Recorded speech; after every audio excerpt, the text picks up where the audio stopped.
are, it doesn't take you long to settle into the WA squad, right alongside WA teammates Tom Moody and Brendan Julian.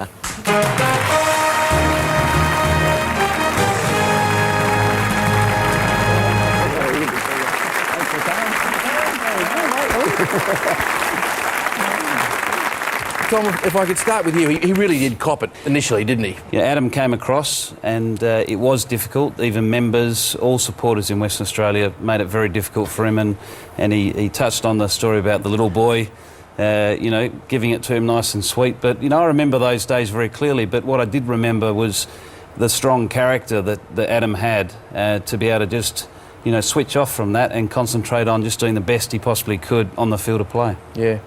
And Brendan, how would you rate him as a player? I think one of the biggest memories for me is that plenty of people have talked about Adam's keeping and his batting, but I remember his bowling impersonations were pretty special too. And Adam was always one of the big celebrating types in cricket. And I remember about 4 o'clock in the morning he was doing a Bob Willis impersonation. And he still had his whites on and his spikes, and he was running down Rundle Mall, and the sparks were flying everywhere, and we were just kicking on to the next nightclub. So his bowling, I know when he was a kid he wanted to be a fast bowler. That's where I reckon it comes back, and hopefully we might see that tonight.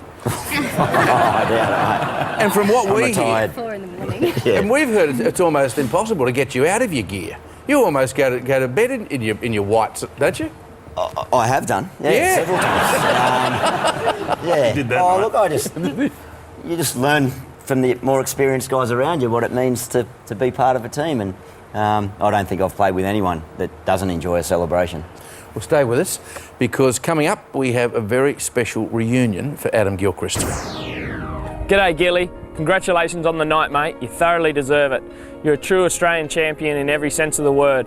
You've inspired many, including myself, through over the years, mate, looking at the way that you go about your business, both on the cricket field and off it as well. You're a great family man, and I feel honoured and privileged to be able to call you a mate. Adam Gilchrist, this is your life. Not sure why we're mic'd up, Gary. With ears that size, you should be able to hear us from here. Show some respect, Jim. Gilly, congratulations, mate. I know you're dabbling in the world of television at the moment. If you want to come and co-host the footy show with you, that'd be a joy to actually do it with a decent cricketer. But I played in a very similar vein as your good self, mate. Oh. So congratulations. I hope you have a big night. Gilly, well done. Love to the family. It's a credit to you, and I know the night's going to be a ripper.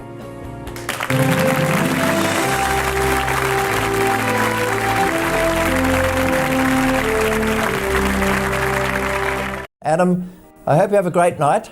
You've given me a lot of pleasure over the years, and thousands upon thousands of others around the world. I was lucky enough to see you play in your first test in Brisbane, 81 there, and then 149 not out with Justin Langer in that magnificent match down at Bellerive Oval. One of the greatest games of cricket I've ever seen. And I hope you have a great night and a great future. I know you haven't retired yet, although you said you were going to, and I hope the family goes well with you. On behalf of the boys, everyone that you played with and against throughout your illustrious career, I'd like to congratulate you on what you've achieved throughout your life, mate. You've inspired us all in one way, shape or form, whether it be on or off the field. So well done, mate. Enjoy the evening. We'll all see you soon. Good on you, mate.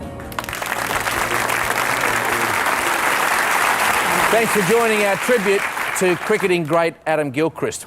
Adam, 1996 is a very big year for you. You first marry Mel, although Mel, the wedding night wasn't quite as you'd planned, was it?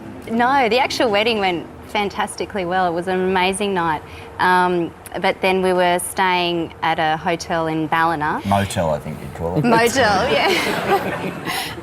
And went down there about 1 in the morning to discover that the key that was meant to be underneath the mat outside reception wasn't there. So we ended up having to get another cab back home, and spent the first night of our wedding in Mum and Dad's home. I think staying in the room next door to them. The look on their face when they turned around and saw Mel and I both standing there in tears at the disaster that had just taken place. And they must have thought, hang on, it's only been about 6 hours and they've already had a dust up and it's all off. But, yeah, we survived. 6 months later, in 1996, you finally get the chance to play for your country when you make the one-day side, replacing an injured Ian Healy. But it's not until 1999 you are finally named as Australia's Test wicketkeeper and presented with your own baggy green cap. And it's the moment you've dreamt about since you were that 9-year-old boy. It must have been a very special moment. It was. This is just it's the most special, in a cricketing sense, it's the most important and special day of your life. Well, Adam, your selection in the team isn't without controversy because it comes at the expense of Ian Healy. Now, although Ian is forced into retirement, the two of you remain really good mates, and he sends this. How quickly does a career go? It seems like yesterday that I was playing, and now you and I are both watching Brad Haddin go around. It seems like just yesterday, therefore, that I organised 20 or 30 family friends to give you that hard time on your debut test in Brisbane. And how easily did you get through that, by the way, and then never look back during such an auspicious career? Have a great night. You enjoy it. Bye. Adam, your childhood dream to play for Australia may have been fulfilled, but we all know that you're not the sort of bloke who is going to forget either his background or his mates. We always knew he was going to make it, and I've got the proof. It's three of your mates from school. Please welcome John Eastham, Jeff Venn and Rod Cordery.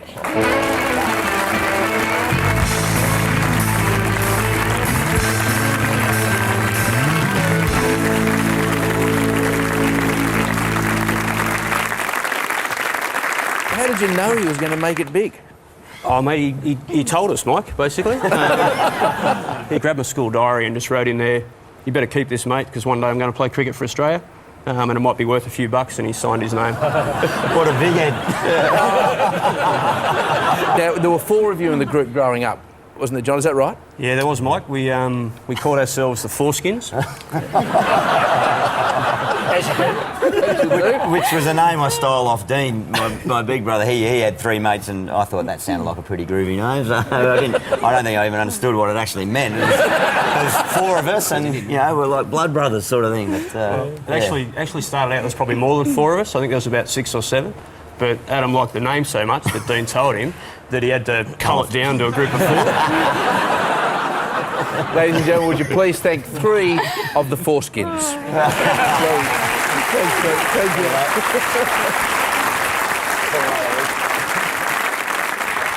Adam, in 2000, after just 11 tests, you become vice-captain.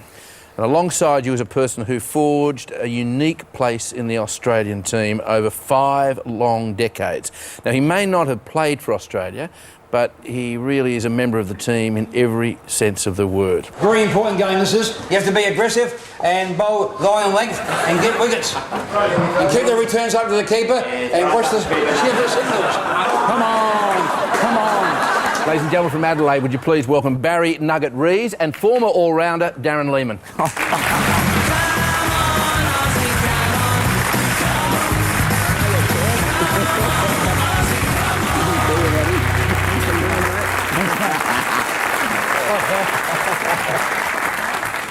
Now, Nugget, you've known or been a part of the team for a long time, and you've known Adam through all of his career. But how would you describe him?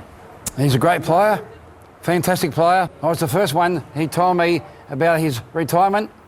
I was sad, but in another way, fantastic performance, and also much. Can I ask what much is? That means much good, very good. Much. That's Nugget's trademark saying. Any cricketer that's been around him knows that. And yet, Darren, when you first saw Adam play, you weren't all that impressed. No, I wasn't actually. How wrong I was going to be, I suppose. It was a Shield game when he was playing for New South Wales. Basically, he was a batter then, and Phil Emery was captain, and I managed to get him out with my left arm rubbish. And then I thought, geez, I don't know how good this bloke's going to be, but how wrong I was. He's the best wicketkeeper batsman to ever play the game, but more importantly, he's a bloody good bloke, and he's got a great family, and he respects the game and respects everyone else, and that's why so many people are here tonight. By now, you've had more than your fair share of controversy, but then comes a debate that you create during the 2003 World Cup semi-final against Sri Lanka. He's walking. Wow, there we are. That's great to see. Here we are in a semi-final of World Cup cricket, and Adam Gilchrist has played a sweep shot. They've gone up. The umpire didn't look to me as if he was going to give him out, and Adam Gilchrist has walked off the ground. That is great. There's still no doubt in your mind you did the right thing.